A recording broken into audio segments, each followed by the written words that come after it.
Tonight, nowhere to hide for former Finance Minister Ken Ofori-Atta. A special prosecutor triggers worldwide manhunt for the man accused of corruption. About 30 minutes before this briefing, I triggered processes for the issuance of an Interpol Red Notice for the location and provisional arrest of Mr. Kenneth Nanaya Ofori-Atta in whichever jurisdiction pending extradition or his surrender. Around the same time, I dispatched a request for extradition processes to be instituted for the provisional apprehension in any jurisdiction in which Mr. Ofori-Atta may be located or found. We are live at the headquarters of the OSP. Also tonight, Iyoko's iron grip on Chairman Wontumi's detention drags on as his lawyers and party continue to face challenges in securing his bail. So somebody saying that this application stalled the process is disingenuous. If indeed the conditions as put down by Iyoko have been met on Friday, all they ought to have done was to have a pay bond for Chairman Wontumi to go home. Marketing firms engage in some price wars, a move expected to benefit consumers. And in sports, title challengers Nations FC could pull out of the Ghana Premier League following mayhem during their clash against Holy Stars on Sunday. You want to join us with your views and comments here on News Night. We'll be live also at the Iyoko headquarters where party supporters are still pitching camp tonight demanding Chairman Wontumi's release. And we'll also explore how Chairman Wontumi's detention is fueling MPP's internal politics with party flag bearer aspirants cashing in on his arrest. We start with that breaking news from the office of the special prosecutor. And the last 30 minutes, he has now declared Ken Ofori-Atta wanted once more. This time, Ken Ofori-Atta, he says, has nowhere to hide as he's now triggered a worldwide manhunt for the man he accuses of corruption. This is the special prosecutor, Kise Jaben, addressing news conference a short while ago. The letter from Mr. Ofori-Atta's lawyers, dated 18 February 2025, clearly indicated that the possible surgical intervention to be performed on him was to occur on 20 and 21 March 2025, upon which reckoning the OSP carefully considered the recovery period and indulgently pushed Mr. Ofori-Atta's attendance at the OSP to 2 June 2025. Therefore, Mr. Ofori-Atta had a duty to promptly inform the OSP of any fundamental change in his medical circumstances on 21 March 2025, when the advertised surgical intervention was not performed, to enable the OSP reschedule a new date of his attendance at the OSP to accommodate any such material changes in his medical condition and treatment itinerary. Mr. Ofori-Atta has known, at least since 21 March 2025, that no surgical procedure was to be performed on him in March. Yet, he purposely sat by indolently and chose not to inform the OSP of such fundamental changes in his circumstances. Instead, about 67 days after learning of the alleged changed circumstances around 21 March 2025, Mr. Ofori-Atta elected to spring a surprise on the OSP on 28 May 2025, just 6 days before his scheduled attendance at the OSP, by offering to undergo a video recorded interview and a viewing of his biopsy report. Now, back to the 28 May 2025 letter from the lawyers of Mr. Ofori-Atta. As I said, this is where we are. By a letter dated 30 May 2025, the OSP declined Mr. Ofori-Atta's offer of video recorded interview for the purpose of eliciting his caution statement. This office has always insisted on his personal attendance, and we have indicated clearly to him that we are unwilling to waive it. If we were amenable to taking any such statement from Mr. Ofori-Atta in absentia, we would have done so in February and not waited to 2 June 2025. We want him here physically, and we insist on it. A suspect in a criminal investigation does not pick and choose how the investigative authority should conduct its investigations and the method suitable to him and his convenience. We will not countenance such conduct, not in this case or in any other case.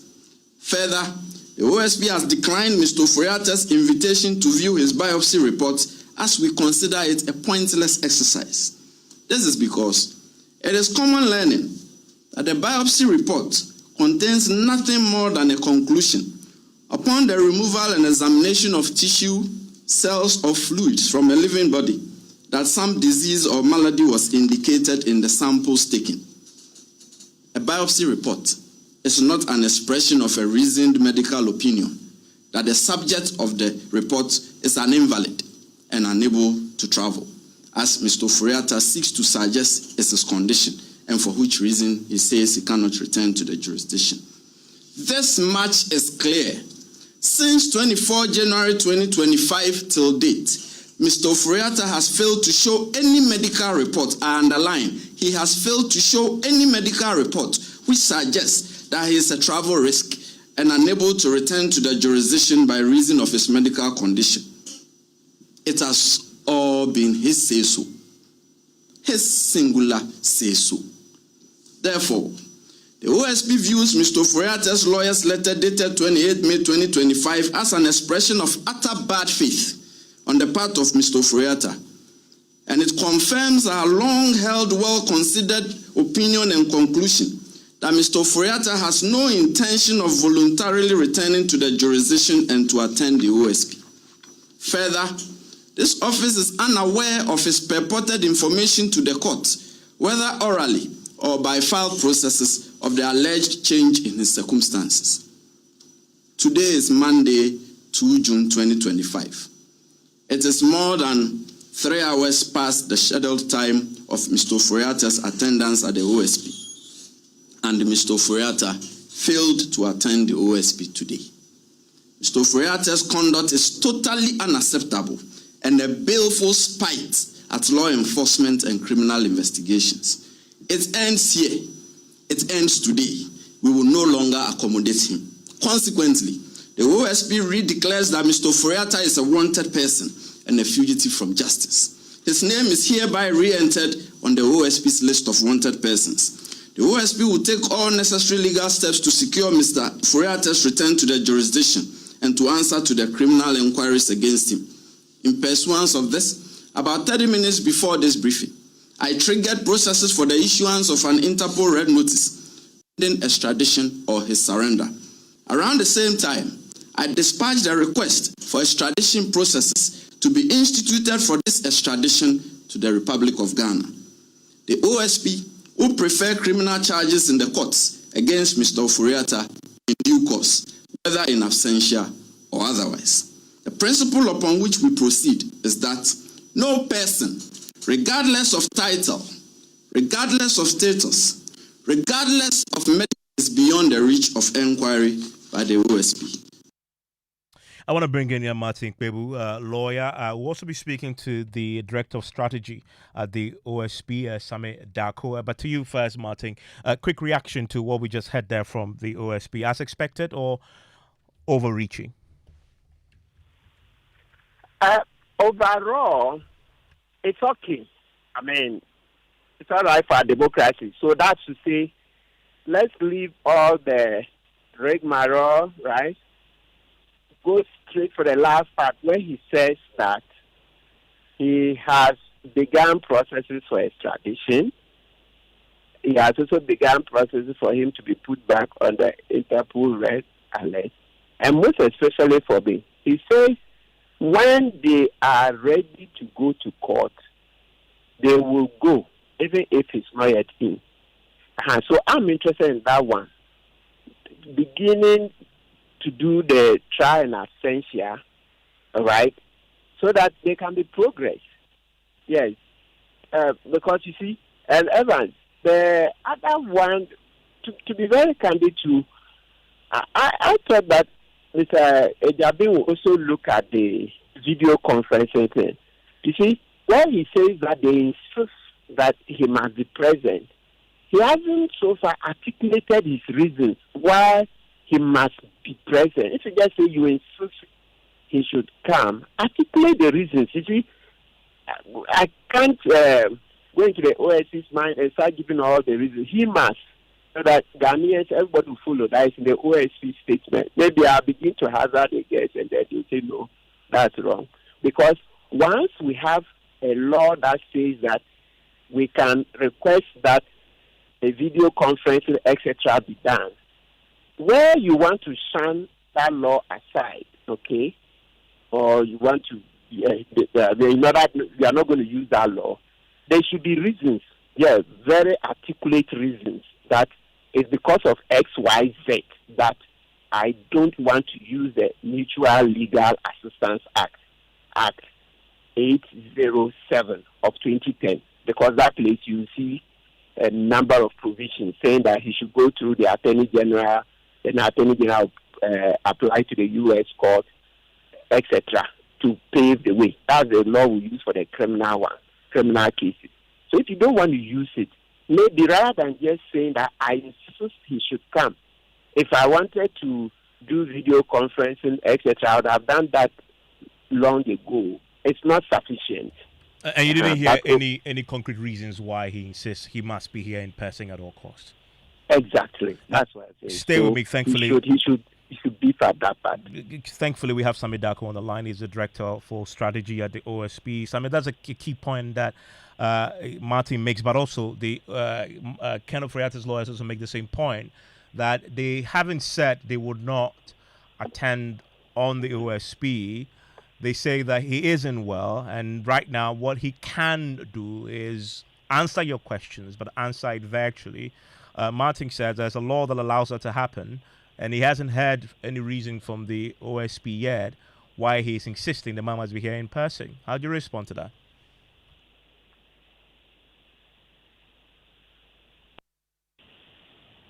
Okay, we may have lost him down the line. We'll try and get him back on that very important clarification. We've heard the lawyers of Ken Ofori-Atta already say that as far as they're concerned, this matter will have to be determined in a court of competent jurisdiction. But, Marty, there is an important point here today that we heard from the OSP about the extradition processes that he has begun. It isn't as simple as is, say, let's assume he is still in the U.S. We still don't have clarity on that yet.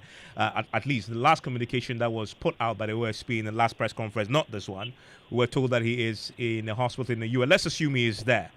I mean, what must the OSP do to get him arrested and extradited to Ghana? Yeah, like you said, it's a long process. That's why I'm happy that the OSP says it will go to court when they are ready, meaning that currently they are not ready to file tomorrow. Now, to get extradition proceedings, done, etc. Now, the man is in the U.S. So you see that as part of it, in matter of fact, they will still require part of the legal assistance from the U.S. government, right? Now, they would have to send the dossier charges and explain why they need him in Ghana. Then they would get retained counsel in the U.S. Then that counsel will go through all the processes and go see the government of the U.S., right? Then the government of the U.S. will now do the processes, like what we do in Ghana here. The Attorney General does it for other people, right? They would have to arrest him. And where I'm scared and it will take a lot of time is that when they arrest Ofori-Atta, based on what he's saying, there's going to be a critical issue of fitness to plead. Fitness to plead. Let's use the common one that most Ghanaians may be familiar with. Match fitness, like in football. Match fitness. So he'll be making a case of fitness to plead that he's not well. And now you require medical doctors to go to the U.S. court there to give evidence, etc. So there will be a lot of rigmarole, legal processes here and there. So as you rightly indicated in your question, it's not a matter to be done in a few months. It can be long drawn. You remember Julian Assange's extradition? Yes. You see, that's how come I'm happy he says, whilst extradition is ongoing, he would also take steps to go to court when he's ready. That would be a good cure. So that while they are fighting the extradition processes, maybe the court processes here too can be going on. And I hope Ofori-Atta has enough properties in Ghana so that if he doesn't show up and he's convicted, then we can go against the properties. Yes, they will be recovered. At least it won't be all. Yes, I'm sure somebody of Ofori-Atta's intelligence, but now they've shipped out a lot. But at least we will get something in Ghana here. And then that also means that then for a long time he won't be coming here. He would have lost social capital, and that's very, very important. A man at his age, if he doesn't come, all his social capital will be gone. Can you imagine? His children, wives, the rest of his family, the embarrassment. So maybe if he looks at it from that angle, he is likely to cooperate by coming back. Because if he doesn't come here to fight, it will be easy for OSP to win in court. And once he wins, that will be difficult to overturn. So let's see how it turns out. And then very finally, the aspect of this case is before a court in Ghana. His lawyers are attempting, and one of the reliefs they're asking is for the court to stop the OSP from declaring him wanted. I mean, that case is pending. Yeah, the OSP, as we know, has gone ahead to declare him wanted nonetheless. Is that a violation of due process? No, not that I can see. So my understanding is that the lawsuit is on the previous declaration. That's the previous case that went to court. That's the first time he was declared wanted. So it means that they are challenging their processes. So when the judgment comes out, then we'll know. But this is a new declaration. And remember that this new declaration is based on his own earlier assurances to the OSP that he will be here. He will meet them on the 2nd of June, today, at a specified time. And to the extent that he hasn't fulfilled that promise, this one is totally different from the first one. Yeah, the first declaration myself, I had criticized the OSP that I wouldn't have done so. I didn't support Mr. Jabin on that one. Because key in that earlier one was the fact that when Ofori-Atta was traveling, he notified the chief of staff, Mr. Julius Debra. And I can't imagine how Mr. Debra's office had that information and they didn't share with law enforcement agencies. I was like, no. Such a thing, there is no way. And we all know that Ofori-Atta is public enemy number one. Me talking to you today, trying to be objective, myself, I want him be prosecuted. I have the SNL case. I've sued Ofori-Atta. But you see that I'm not saying that just because I've sued you over the SML matter for Ben Boachi's ASEP, CDD, Manasseh Azure, fourth estate, etc. So I should just jump in and say, crucify Ofori-Atta. No, I want to be objective. So the first declaration of Ofori-Atta as a wanted person, I didn't support OSC on it. But this second one, I'm fully behind the OSC.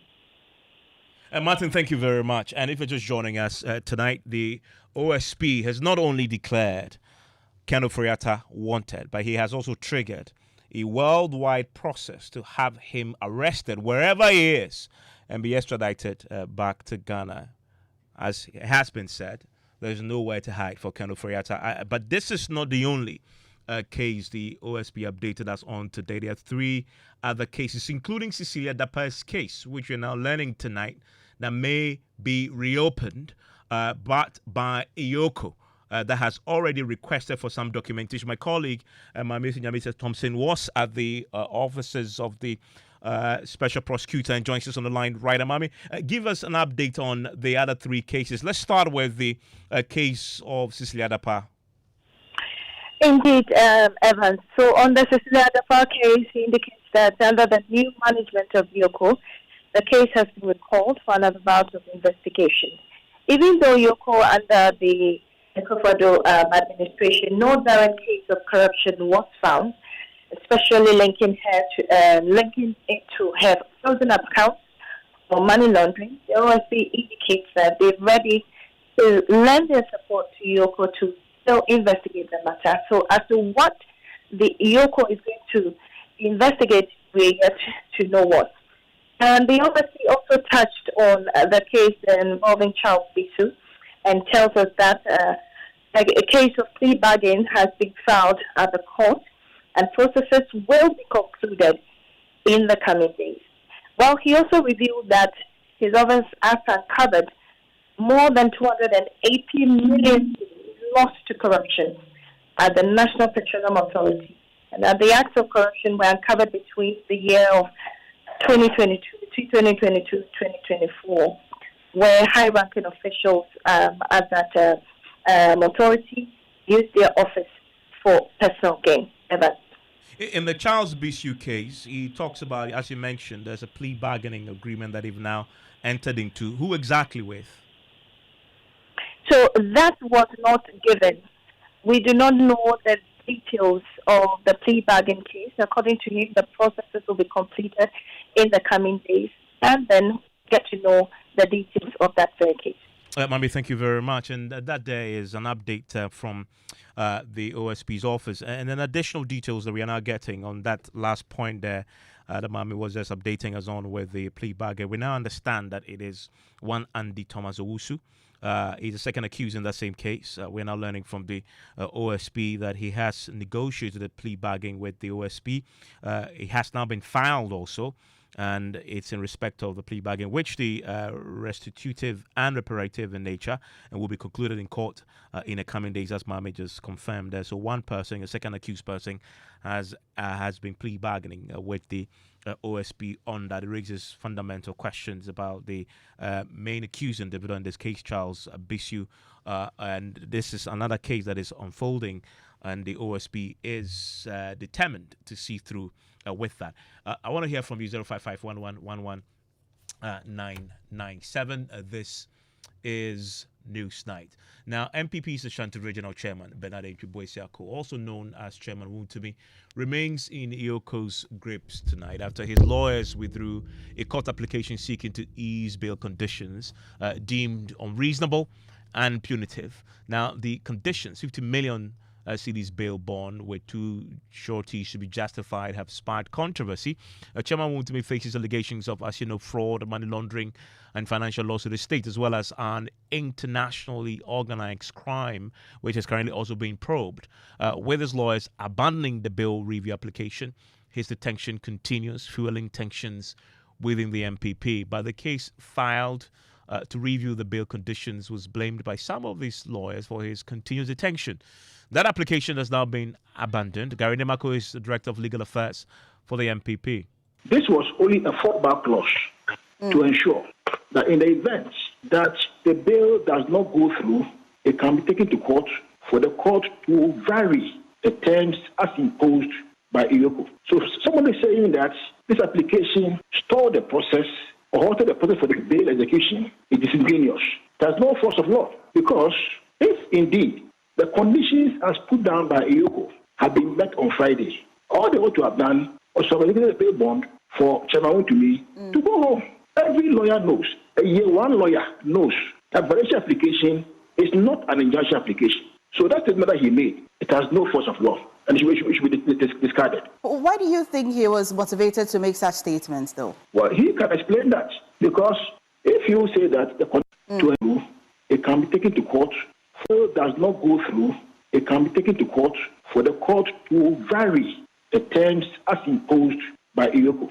So someone is saying that this application stalled the process or halted the process for the bail execution is disingenuous. There's no force of law, because if indeed the conditions as put down by Iyoko have been met on Friday, all they ought to have done was to have a bail bond for Chairman Wontumi to go home. Every lawyer knows, a year one lawyer knows. Until they release Chairman Wontumi to us, we won't leave here. We are still waiting, and I want to know how the leaders will. Yeah, but how 5 a.m. Well, it's been almost 12 hours, and it's not free. So you just listening there to a few of the Wontumi supporters who have thronged the premises of Iyoko, still demanding that he is released. I want to bring in my colleague, Papani Ashali, who is there for us. Papa, what can you report tonight? Any indication that Chairman Wontumi will go home and sleep in his own bed tonight? As it stands now,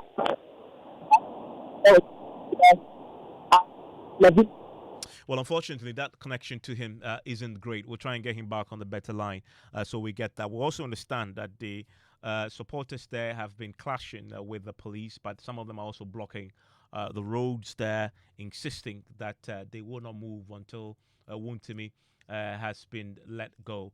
We'll go back there now and bring in Papa Niashali, hopefully on a better line. Hello, Papa, can you hear me? In the middle of the street, right in front of the this is about. We'll try and rectify that connection to Papa Niashali, the terrible connection there. But we know this has been a running battle as far as the party is concerned, and we know that he has actually met the sureties. From what we understand, the sureties have not been justified. The key question really remains what really is holding him. We'll try and get clarity. Meanwhile, with the MPP Ashanti Regional Chairman still in custody and yet to be released, it appears the battle for the New Patriotic Party's 2028 flag bearership is already playing out, not at rallies or policy forums, but in the chaotic aftermath of Chairman Wontumi's arrest. What began as a legal tussle over stringent bail conditions quickly transformed into a political turf war as three presidential hopefuls, Dr. Mahmoud Bawumia, Kennedy Japan, and Dr. Brian Champon, each seizing the moment to assert influence and position themselves as the party's next leader. Rico Asante of our political desk has more. The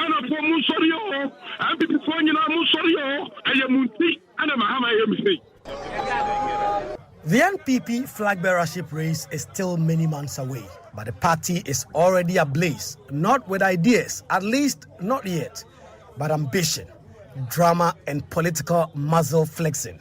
The arrest of the party's controversial Ashanti Regional Chairman, Bernard Enchibo-Siakon, aka Chairman Wontumi, turned the halls of Yoko and National Intelligence Bureau into a political battleground. And from the smoke, three men are emerging, each hungry to wear the NPP crown in 2028.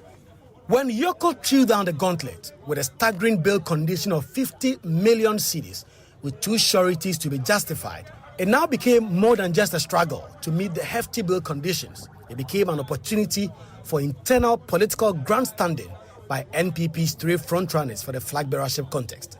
Chairman Wontumi's trouble became a test for who has the most influence and who can milk the political capital to boost his chances with the party's base in the Ashanti region where Wontumi is chairman. Enter Kennedy Japan, the ever-fiery, no-nonsense former MP known for his brash confidence. He was the first to show up with a promise to free Wontumi, but promises aren't paperwork, and his attempt to produce sureties failed spectacularly. And this is Honorable Kennedy in Japan. Oh, he also came forward. Yes, he came forward. He brought some documents. And these documents, upon verification, realized that they were either leases or assignments that had not been registered. So they lacked title. So we couldn't use such documents. And I told him. The first shot was fired. The first flag bearer hopeful had failed. Wontumi remained locked up. Then came the former vice president, Dr. Mahmoud Bawumia, thought of generally as more polished, strategic, and a presumed heir to the NPP's throne. After all, he was the party's flag bearer in the last election. He took to his Facebook page to announce that he had been in constant touch with Wontumi's lawyers and had called on Yoko to respect Wontumi's rights. His aide, Akbar Yusuf Rohula, was more bullish. He rushed to Facebook, declaring the mission accomplished, sureties secured, and freedom assured. But then, delete, the post vanished, and so did hopes of a Bawumia rescue. Undeterred, Bawumia showed up himself at the NIB headquarters, cameras trailing, hoping for a grand political moment. Instead, he was greeted with chaos. Office, you see, there's a scuffle between the police officers and the party supporters now. The police officers are trying to prevent the party supporters from access into the NIB. And denied even the chance to see Wontumi. To see him and see how he was doing. We've made those arrangements. Unfortunately, we are here that the NID and EOCO feel that the crowd is such that they are not able to bring him here at the moment, and they would have to make proper arrangements. His efforts were valiant, but the optics were painful. The man many called the natural successor couldn't pull enough strings to free one of his most vocal loyalists. And then came the dark horse, former Agric Minister and current MP for Abetifi, Dr. Brian Achampong. Not one for flashy shows or social media stunts. Brian had formed an exploratory committee on his bid for 2028. Now he perhaps saw this moment, not to speak, but to act. At this point, Wontumi had one surety. The second had become elusive. And then, in a power move, wrapped in silence, Brian appeared to have delivered. We have been able to provide the sureties. That one I can assure you. And I'm very grateful to Honorable Brian Achampong, who has supported me to file the documents. He has brought his documents to which goes over and above the value of money that is required. Suddenly, the second surety was secured. The gates of Yoko looked ready to swing open. Brian hailed as a savior, the man who gets things done. No noise, just results. Okay, so we're going to go through the formalities. And when you talk about formalities, what exactly is left with? I mean, we just finished the inspection of the property, so we just have to come, they check the values, and then we're good to go. But it has to be said that Wontumi's lawyer, Apia Kubi, is no neutral broker in this matter. He was first to publicly announce that Brian Achampong will run for president. It now appeared that Wontumi's freedom was assured, but then a political plot twist. Gary Nimako, the NPP's own Director of Legal Affairs, filed a last-minute motion at the High Court seeking to revise the bill conditions. The move complicated Wontumi's release, leaving him behind bars for the weekend. Hopefully for Monday, when this application is withdrawn, then we'll proceed to complete what we are doing. I get that becomes a conditionality then, that if this application is withdrawn, your client gets to go home. Pending, that will impeach them from continuing with the negotiations. Otherwise, we need to wait and this application is taken and the results come before we can also come in. The motion has since been withdrawn and lawyers are scrambling to finalize paperwork. All things being equal, Wontumi walks free by close of day. If this whole Wontumi bill soap opera was a test of which aspiring NPP flag bearer has the most pull ahead of what promises to be a fierce and bitter internal contest, then surely Brian Achampong appears to have walked away with the most political capital. The battle lines have been drawn. Kweku Asante for JoyNews.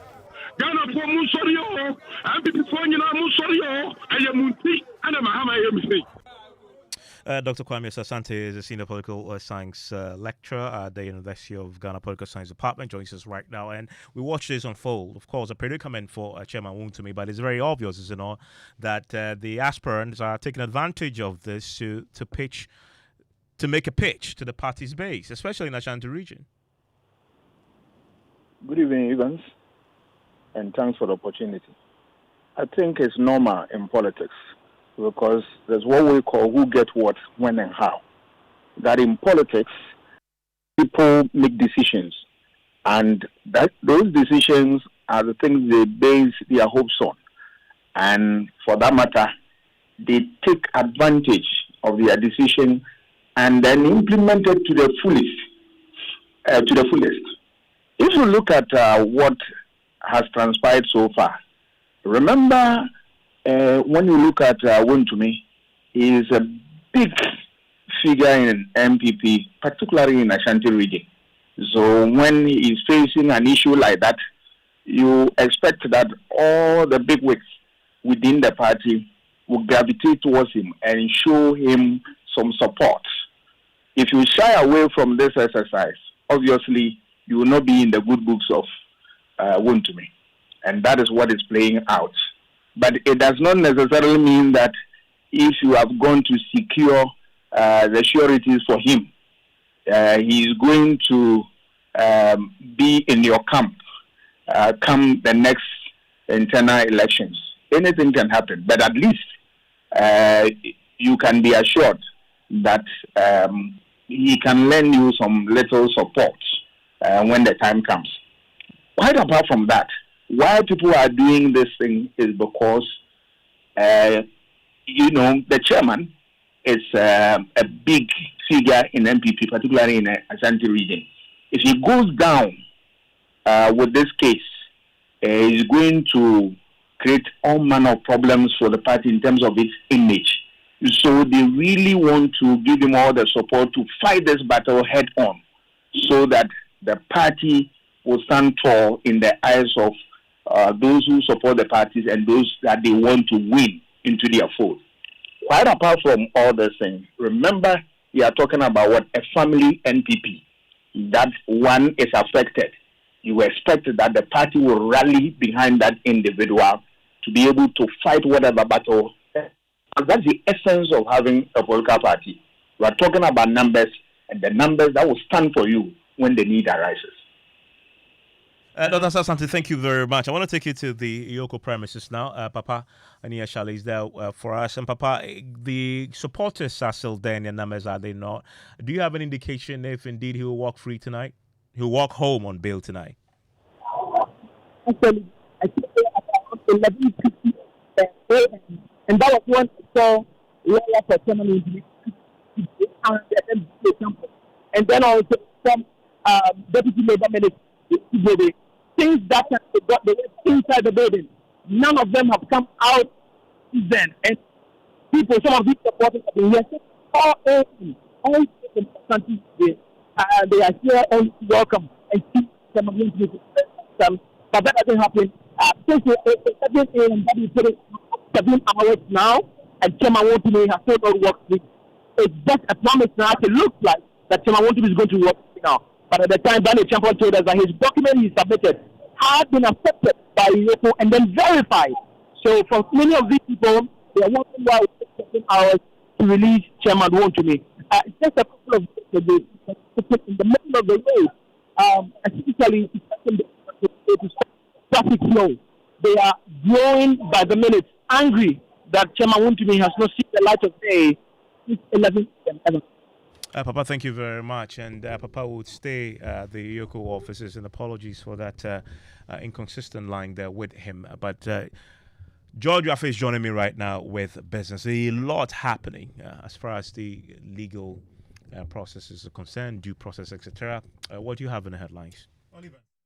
Oil marketing firms engage in some price wars, a move expected to benefit consumers as they respond to the city's current good run against the US dollar, and Ghana's scope service to aid smooth implementation of government's flagship program, 24-hour economy, as well as employment with fresh economic data. The business news on Newsnight is brought to you by MTN Business. Welcome to the new world of business. Welcome back to Business on Newsnight. Now, some oil marketing companies are battling it out when it comes to having the lowest price for the various petroleum products. There is more in the following Business Text report. Star Oil, which is currently leading the market in terms of volumes this morning, dropped its prices to 12 cedis 77 pesos per litre. Allied this morning had reduced prices at the pumps, selling a litre of petrol at 12 cedis 15 pesos. However, earlier today, Allied had announced another drop in the price of fuel, selling a litre of petrol at 11 cedis 45 pesos. Another player that has been beaten by the price quote told Joy Business that they will move to reduce their prices at the pumps. But from the way things are going, it looks like another oil marketing firm may also join the fray when it comes to reducing prices. For some market watchers, in all of these, it is the consumer that benefits from this development. But with projections that the city is going to strengthen further in the coming days, it is clear that consumers can prepare themselves for more reduction in prices of petroleum products at the pumps. And of course, this morning, Star Oil did drop their price to 11 Ghana cedis, 77 pesos. And later, we saw Allied also coming in with 11 Ghana cedis, 45 pesos. To other news, and the Ghana Statistical Service has indicated that it will make it has made some significant progress on providing the government with the needed data to aid its 24-hour economy program. Now, it argues that this would be also be able to provide accurate data on the country's employment situation. Government statistician Dr. Alassane Idrisu was speaking to journalists at the launch of the Phase 2 of the 2025 Integrated Business Establishment Survey in Winneba in the Central Region. Definitely, the information or the data we'll collect from the IBES will definitely inform the implementation of the 24-hour economy, the tracking of the progress government is making on it, etc., etc. But also, we are going to engage not just government, we are going to engage the business community, because this is data about businesses, right? So we engage the business community so that businesses can also have access to the data we'll collect for planning purposes, so that they would also use it to make decisions at the business level to optimize their growth, to optimize their production, optimize their profitability, etc., etc. But households are not left out. I mean, households would also be very relevant in this equation. At the household level, we are the people who get employed into the businesses, right? And so this survey is also extremely important to households. With this data, we'll be able to tell a lot about employment. We'll be able to know the type of employment that existing businesses are employing, the type of people existing businesses are employing. Government statistician Dr. Alassane Idrisu speaking to journalists at the launch of the Phase 2 of the 2025 Integrated Business Establishment Survey in Winneba in the Central Region. The Ghana Statistical Service is expected to publish the outcome of the survey in December 2025. Now, key outcome will be a report on issues that are facing businesses in the country when it comes to the improving business environment for them to do business in the country. Now, commercial banks have justified some restrictions placed on existing foreign currency accounts and opening of new ones as well. Now, some of the commercial banks have come under some criticisms over recent challenges that depositors have had in accessing their foreign currency accounts. But Chief Executive of the Ghana Association of Banks, JoyNews, says this is part of enforcing the Know Your Customer policy as well as anti-money laundering rules. Banks are not in the business of helping people to be creating another store of value in a currency other than the cedi. So if there is objective evidence that the proceeds from these deposits may not have come from any kind of business, the bank has the right. In our fight against anti-money laundering, we need to understand where you are making the money. How did you come by $200,000 to put in your bank account? So if your bank is asking you questions, it is to meet Bank of Ghana requirements on AML, anti-money laundering. It is in line. You see, when you are opening an account, sometimes we take certain things for granted. When you are opening a bank account, on the form, you are asked, what is the nature of your business? If you are an employee of Joy FM, what is your salary range? Where would you? The moment you are operating your account out of the algorithm that you have helped the bank to build around your account, it will be escalated. I mean, it will be highlighted, and when it's highlighted, questions will be asked. It becomes a suspicious transaction. It does not mean you have done anything wrong, but it means that you are operating your account outside of the cycle of a normal transaction that the bank has programmed in the system. And John Iwa is the Chief Executive of the Ghana Association of Banks. Let's turn our attention to the stock market. And if you're a holder of Access Bank shares, today it was up by 1 Ghana cedi, 7 pesos to close at 12 Ghana cedis, 20 pesos. That of GCB was up by 5 pesos to close at 8 Ghana cedis, 8 pesos. MTN was down by 11 pesos to close at 2 Ghana cedis, 87 pesos. Now, if you had invested on the market from the beginning of the year to now, your returns is giving you over 23%, far better than most of the investment instrument that you find on the market now. And that's all for business on Newsnight. Back to you, Evans. John, thank you very much. Now, despite regulatory efforts, banned skin lightening creams continue to flood Ghanaian markets, posing serious health risk. This warning follows a disturbing investigation by JoyNews and Nigeria Health Watch, revealing some parents are using toxic creams to bleach newborns and toddlers. Yes. The FDA has previously raised concerns about skin bleaching practices, including a 2018 alert on cosmetic pills used by pregnant women to bleach their unborn babies.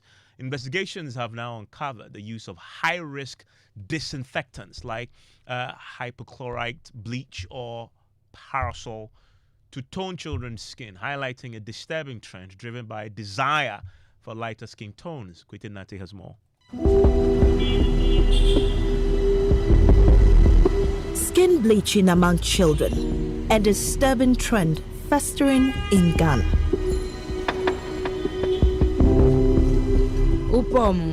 Like kalani efe omuya tuntumi sa enyamife. A fashion craze now falls on newly born babies and children as young as 3 years. I've had mothers who've had concerns about the color of or the complexion of their newborn babies, and some think there will be suspicion of infidelity. Others want some designer babies that have a particular color and therefore want to do anything to get a baby to get fairer. Banned skin lightening creams containing toxic ingredients are being applied to tone children's skin and make them socially acceptable. When they are like 3 years, 4 years old, that's when the parents, those who don't have knowledge about, that's where they start bleaching them.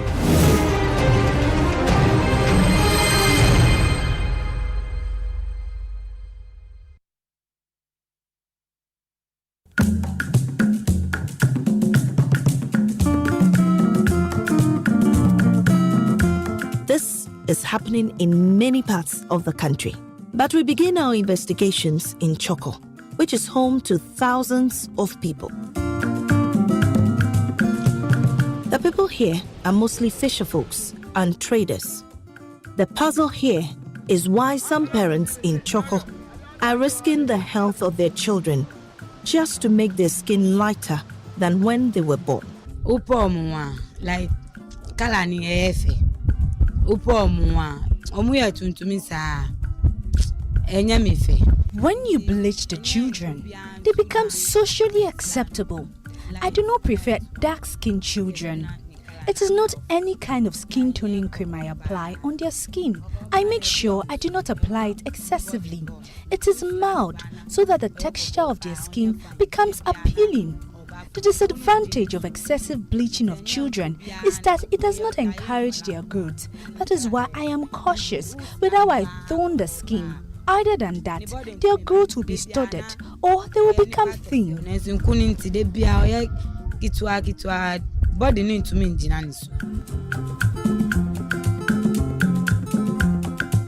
Caro has 2 children and she is a fishmonger.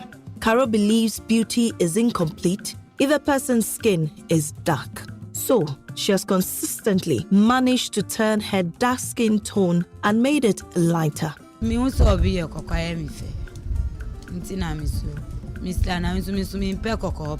I find light-skinned persons attractive. My parents are both dark-skinned, including the father of my children. One of their grandparents is, however, fair. We say Obane Papa or Oyakoko.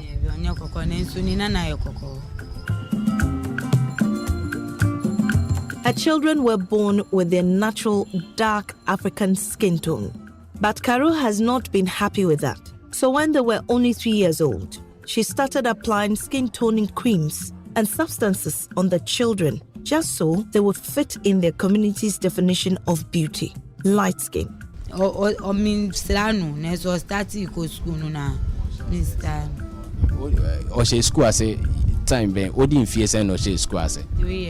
I did not start toning their skin right from birth. I started bleaching when they started school.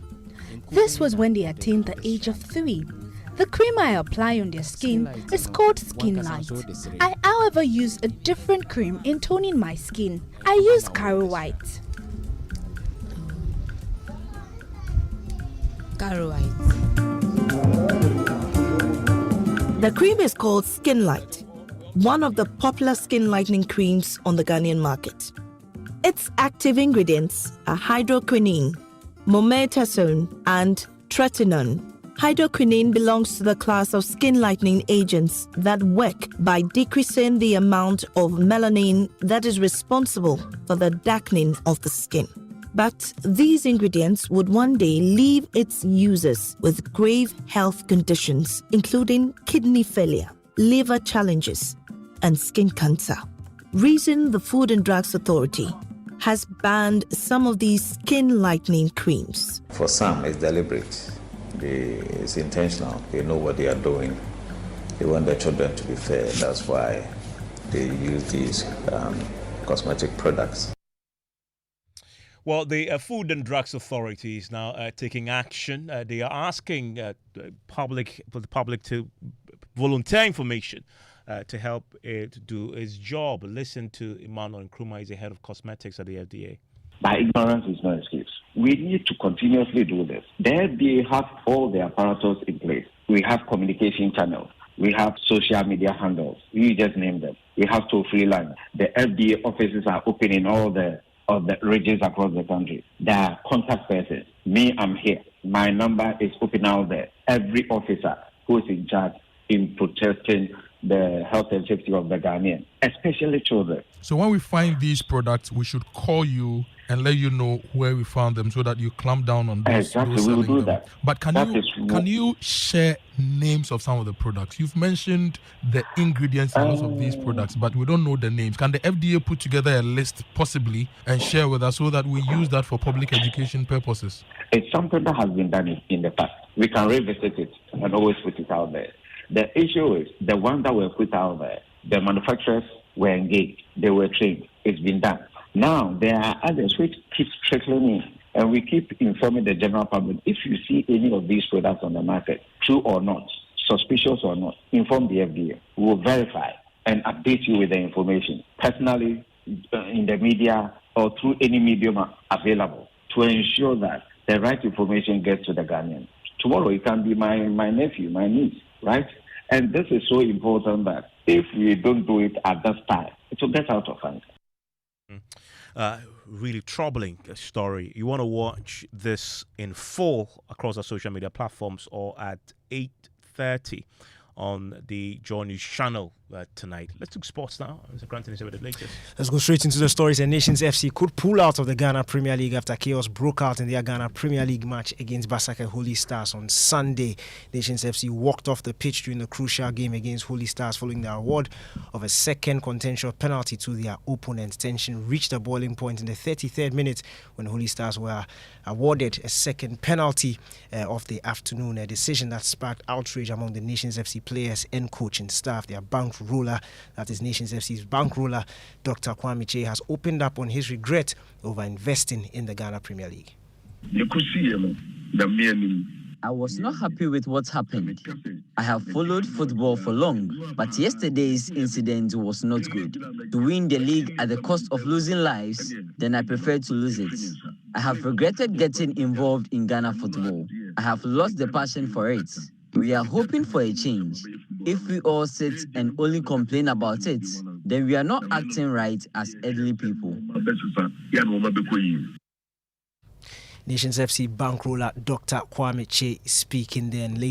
Earlier tonight, the nominees for the 2025 Ghana Football Awards were released. The big award, which is the Ghana Footballer of the Year, will see Antoine Semenyo, Thomas Partey and Inaki Williams battle it out for the big award. The award for the most promising star, that is the Odate Lamte Future Star Award, will see Jerry Free, Christiana Ashaku and Edmond Bedu in the battle for that particular award. Bring that into sports. Back to you, Vance. And thank you very much. And just before we go, a few of your messages on our WhatsApp console to share with you.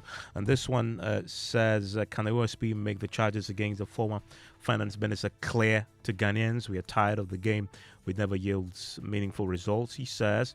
And Abuchi Philip in Keta says, we need to be serious in this country. OSP should stop deceiving the good people of this country. And this from Hamza says, if the Ofori-Atta thinks he hasn't done anything wrong, why is he on the run from investigations? And the Nana on the Spinks Rule says, appears the MPP want to be in a position for long. where all their politicians and supporters, when Wontumi was on TV stations with gold bars and nuggets, telling us how rich he is. And Musa says Ofori-Atta is clearly evading accountability.